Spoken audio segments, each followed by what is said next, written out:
Welcome back to Walsall Fan TV. We are here in Sorrento and didn't pop back to Morecambe in the rain, but we did have some rain here. It's been lovely in Sorrento. We were at my niece's wedding yesterday, and that was very nice, a fantastic day. But on to the match. Exciting news. Well, Morecambe 2, Walsall 1. Mayer got the first goal for Morecambe. A Stirk assist. Got DJ on course for his first goal for the season, and that got us level. Second half, Walsall, I don't know whether battered them is the right word, but did very good. Yeah. But then we were done on a set piece late on. We did have a couple of changes. Farquharson picked up an injury, so Harry Williams had his first game, and Tom Knowles was missing again. Stephen has some news on Tom Knowles, but our man in the ground was Jack. So here's Jack's review with our Lee Moore Windows man of the match and our Esner Steelstock player ratings. Right then, over to Jack.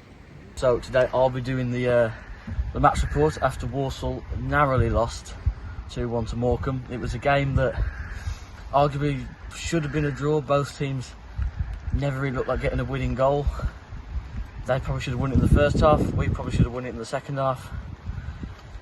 It's a good goal by DJ in the first half, capitalising on a loose pass, slotting it past the keeper.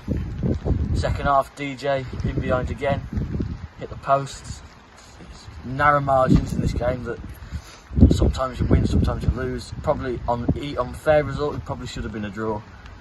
But you know, it's one of them. It's disappointing. There's not too much to be negative about, because you know it's first game of the season. I mean, you can't take it as the gospel. Wrexham have just lost 5-3 to MK Dons, and Sutton have just beaten Notts County 5-1. So you can't read into it too much.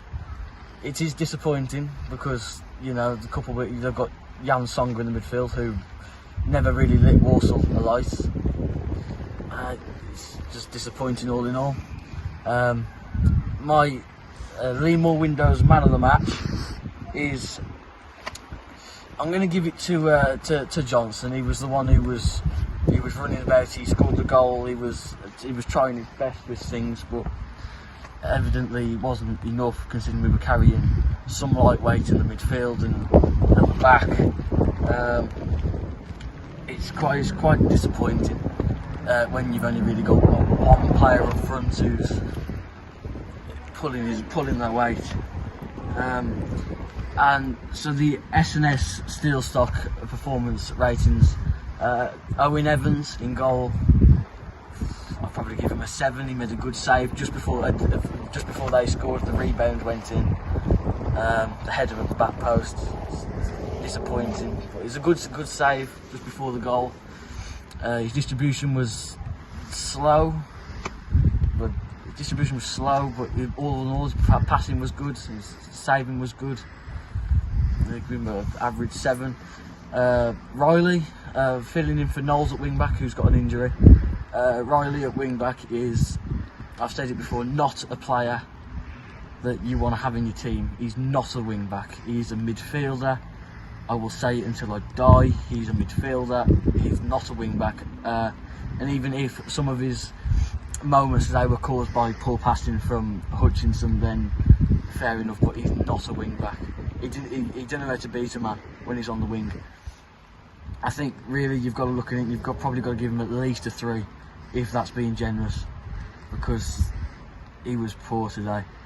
Then you go into the centre backs and you look at the fact that we had Harry Williams in the defence, it was his first ever professional start. He was flung in because Farquharson got an injury in the open training session on Tuesday.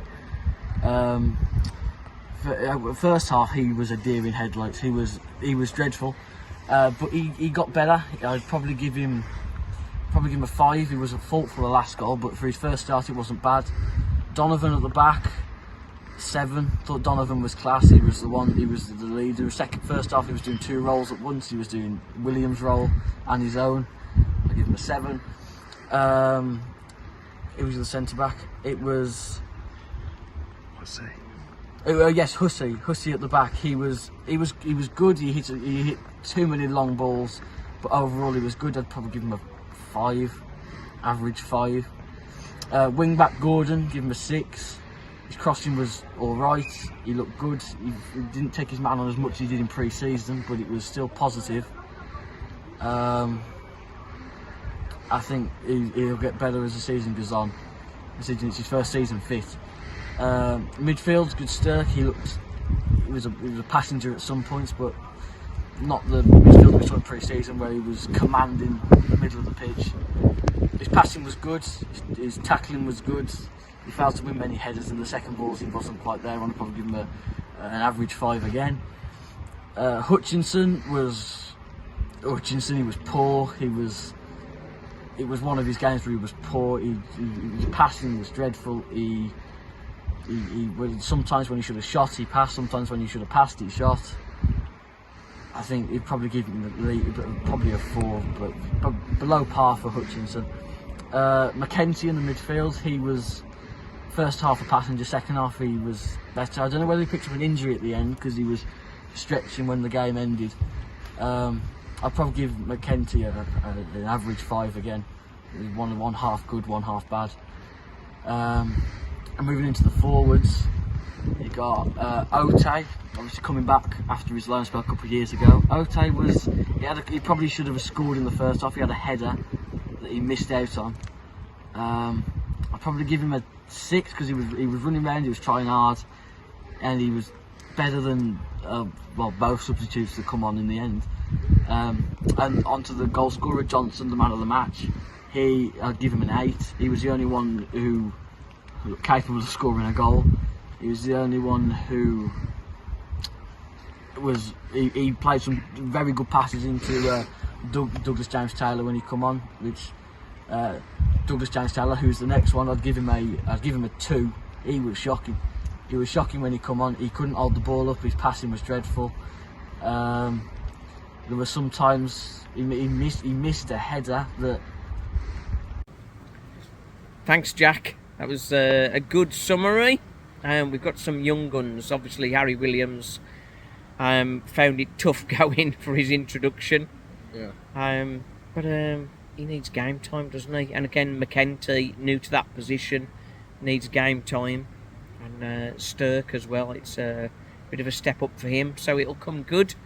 But we mentioned Tom Knowles. What's the latest on Tom Knowles, Stephen? Well, as we've been told, he has had an injury, but rumour has it he has been asked to have a little chat with Plymouth Argyle for a potential transfer to down south. The Championship. To the Championship, which, to be honest, I think would be a great move for him, but I think it's a very big step up. I don't think he's ready for Championship. I think it'd be a great move for him, for his career, of course. But I think it's a very big step up, especially coming from non-league to League Two for a season, doing quite well in a roughly new position to then go into Championship and play at a very decently high quality football. I think as a League Two player, he's improving. He's improving, and I think this season he'll sort of step up again. I feel like this would be his breakout season if he wants to move to a different team. He's not ready for Championship. I think a League One club would have been more suitable for him instead of going straight to Championship. But I mean, hey, just go for it, man. But Walsall declined the approach, haven't they? But yes, they have declined the approach, which is understandable because we haven't really got many right back covers. We got Riley, as Jack said earlier. He's more of a centre mid instead of a right wing back, and Folks as well is the other one, but he's also very inexperienced. He has been at Kidderminster for quite some time and built up a good understanding in the role, but still very young and inexperienced in the role. So Walsall were after Liam Bennett. Many were saying that it was they were kidding if they thought they were going to get Liam Bennett. But Walsall are obviously after another right wing back. Yeah. Which if we did get, Bennett's not coming back. He won't be coming back. If we were to get a right wing back, a dedicated right wing back, then where would Tom Knowles play? That's the only thing. Really. It could be that there's a route out for Tom Knowles if we get a right wing back in, and a fee for him would obviously free up some funds. Oh, definitely, especially if he's going to get a Plymouth. dedicated right wing back. You think Plymouth would be paying a good price for him, considering the That's league right, they're yeah. going to be in? So we'd get a decent dosh off that. Yeah. And what was the other thing I was going to say? Right wing backs. Right wing backs. Who's available that Walsall get as right wing back, who would sort of complete our team. Taylor Allen, switch him over. Taylor Allen. He's been everywhere else. Well, that's it. He'd be in goal next. Yeah. But no, I think we could probably do well with the money coming in from Tom Knowles. I think we could do a lot of scouting in League One for an experienced fullback. Yeah, that's right, probably. yeah. And I know what I was going to say now. Go on.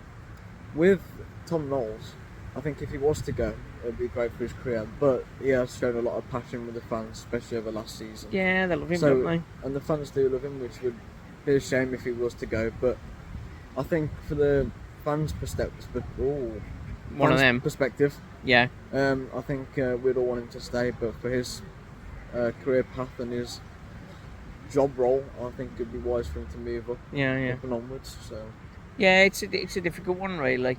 It's a difficult one. It is all speculation. We don't have any inside information about this. It's just a few comments that have come out, a few murmurings. a couple of chin wags, that's all. But we'll see if he's playing Tuesday night. The match preview for Tuesday night, that'll be coming out at some point, but as you can probably guess, we are still in Sorrento. I'll put a couple of pictures from what we've seen, what we've been here. So that'll be the end of this. Yeah. Once again, thank you very much for watching. We'll be back